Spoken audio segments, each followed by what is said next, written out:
Good God, how much has it been? About 2 to 3 months? How?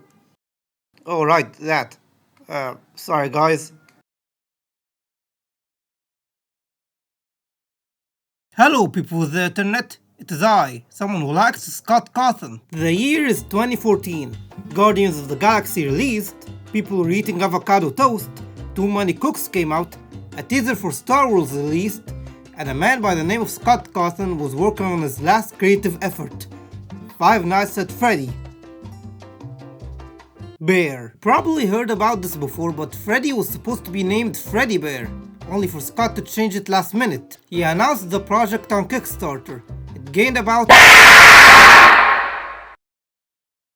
That isn't good. Trailer released on Scott's website. I really like it. Too bad how the things in it would be cut. Now since I am a Scott Cawthon super fan, I obviously waited to see what Scott's legacy looks like.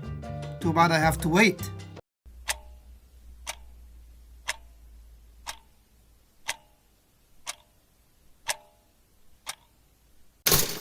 The game is out!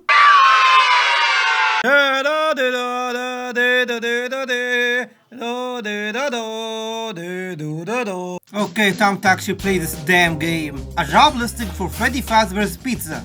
Neat. Alright, night 1, I am the one, 12 AM, in this place just... Neat. There's a fan, a cupcake, and a bunch of children's paintings. There's also a poster you can honk. I know it can be a bit overwhelming, but I'm here. There's this guy leaving messages on the phone to help us out. We call him the phone guy. He's also fishing his last week too. Good for him.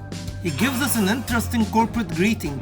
Welcome to Freddy Fazbum's Pizza, a magical place for kids and grown-ups alike, where fantasy and fun come to life. Fazbear Entertainment is not responsible for damage to property or person. Upon discovering that damage or death has occurred, a missing person report will be filed within 90 days or as soon as property and businesses have been thoroughly cleaned and bleached and the carpets have been replaced. Blah, blah, blah. Now that might sound bad, I know, but there's really nothing to worry about. He tells us that the animatronics get quirky at night, and that if they see you, their systems think that you are a naked endoskeleton. Why do they roam at night? Because if they don't move much, their servos glitch and rust, so they gotta move at the very least at night. One guy also tells us of the bite? Yeah. It's amazing that the human body can live without the frontal lobe, you know? Damn, this is horrifying. It also tells us the fate of anybody meeting the animatronics, and forcing them to wear an animatronic suit. And if you have any resemblance of robotics, this doesn't sound like a good time at all. One guy tells us to conserve power, use the lights, look at the camera, and close the doors. Sounds easy enough. Doesn't really sound that...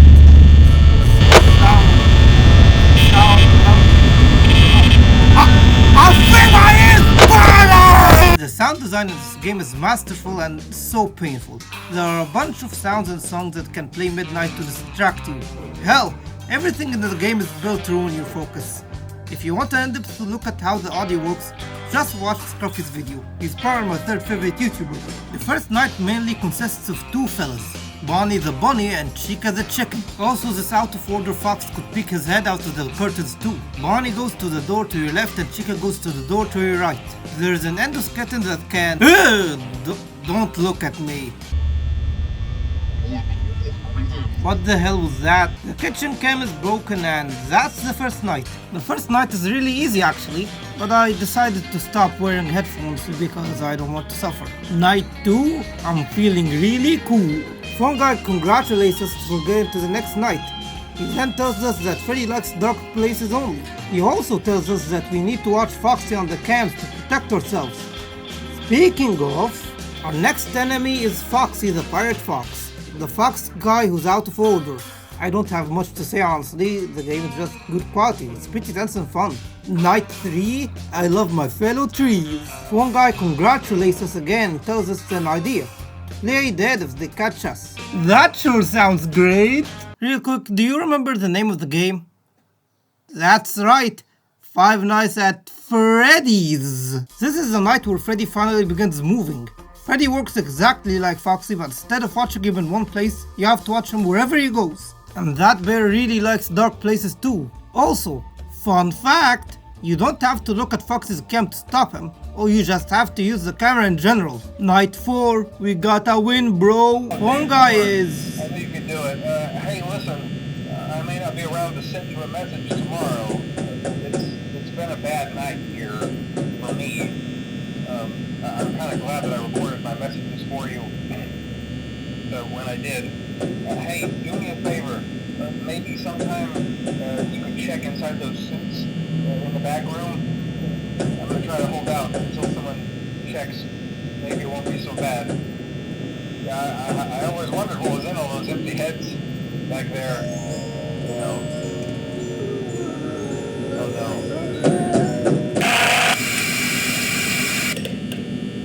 Rest in peace, King. Night 4 is just a buffed version of 3.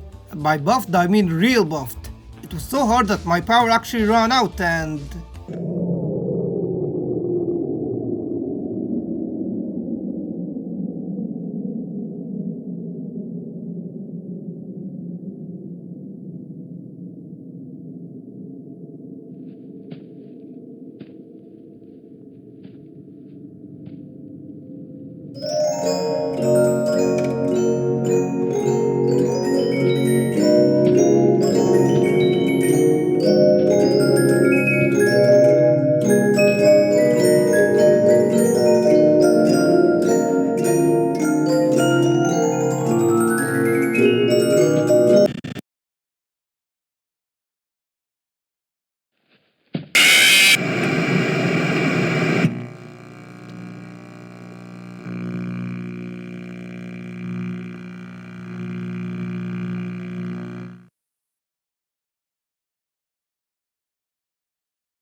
Anyways, Night 5, high five, Freddy on the stage, he going to disengage. Sorry about that.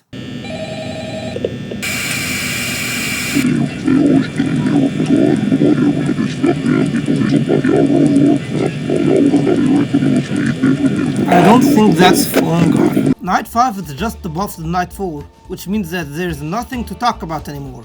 Except for the secrets, that is. There are many secrets in this game. It's me, Endoskeleton watching you, a ruined Freddy poster, those crying posters, and the rules poster. The rules state: 1. Don't run. 2. Don't yell. 3. Don't scream. 4.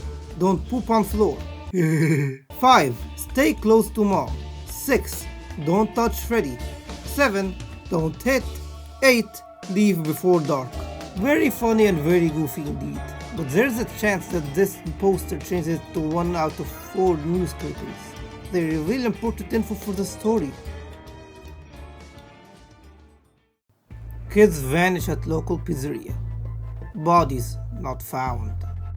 2 local children are reportedly lured into a back room during the late hours of Operation Freddy Fazbum's Pizza on the night of June 26th. While video surveillance identified the man responsible and led to his capture the following morning, the children themselves were never found and are presumed dead. People think that the suspect dressed as a company mascot turned the children's trust. 5 children now reported missing. Suspect convicted. 5 children are now linked to the incident at Freddy Fazbum's Pizza, where a man dressed as a cartoon mascot lured them into a back room. While the suspect has been charged, the bodies themselves were never found. Freddy Fazbum's Pizza has been fighting an uphill battle ever since to convince families to return to the pizzeria. It's a tragedy. Local pizzeria threatened with shutdown over sanitation. Local pizzeria, Freddy Fazbum's Pizza, has been threatened again with shutdown by the health department reports of foul odor coming from much-loved animal mascots.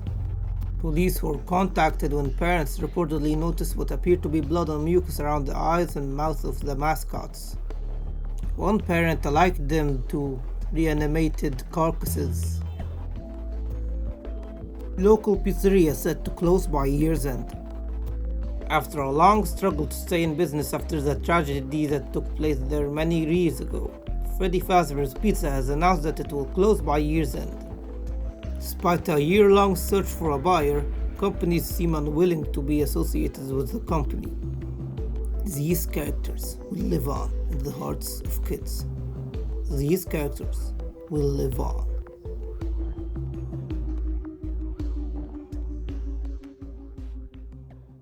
One last secret before we finish the game. At Cam 2B, there is a chance Freddy's poster turns into a yellow eyeless version of him. After closing the cameras, you get to meet him.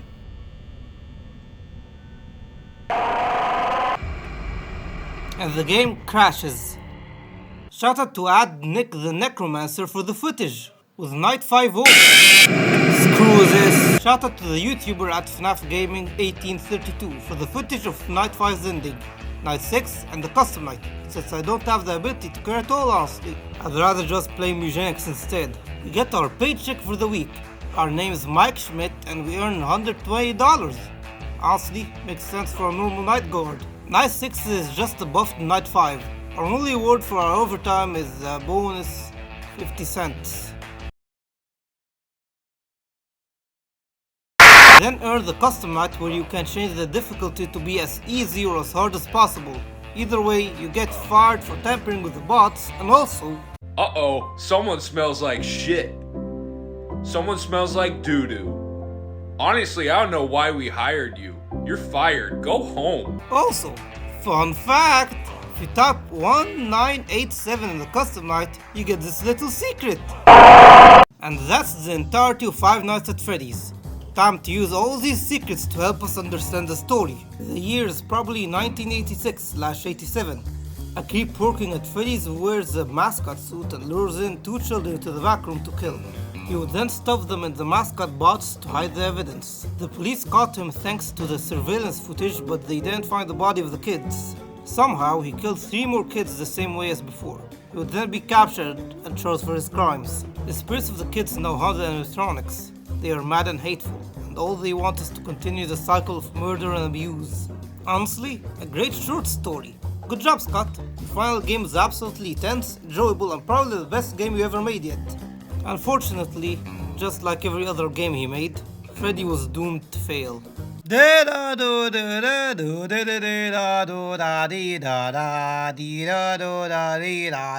YouTuber actually played the game. No, not that guy. Not him either. The YouTuber I'm talking about is Ben the Scoopist, and he's probably the only person who actually liked Scott's older games. For that, he was able to play Freddy's earlier than everybody else. Yamima should then play it and recommend it to his buddy Markiplier, as then Mark wins the lottery and changes the entire course of human history.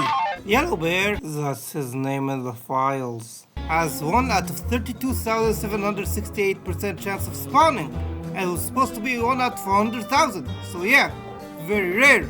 And this man got to see him on night 3.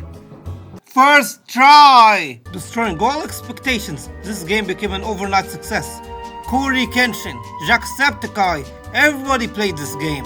The way that Scott made the game was revolutionary. In case you didn't know, most if not all horror games had you escape from the monster while it was chasing you. Some games even gave you a way to fight back too. But Freddy's was different. Scott didn't have a lot of game development skills. All he had was click team fusion, which was very limited. So Scott decided that instead of running away from Freddy or fighting back, he would just sit there waiting for your ship to end. Like I said before, the sound design is amazing, and the way that the story was given was fun too. Many artists began drawing and animating. There was also this meat guy who liked the game a lot, and the living tombstone.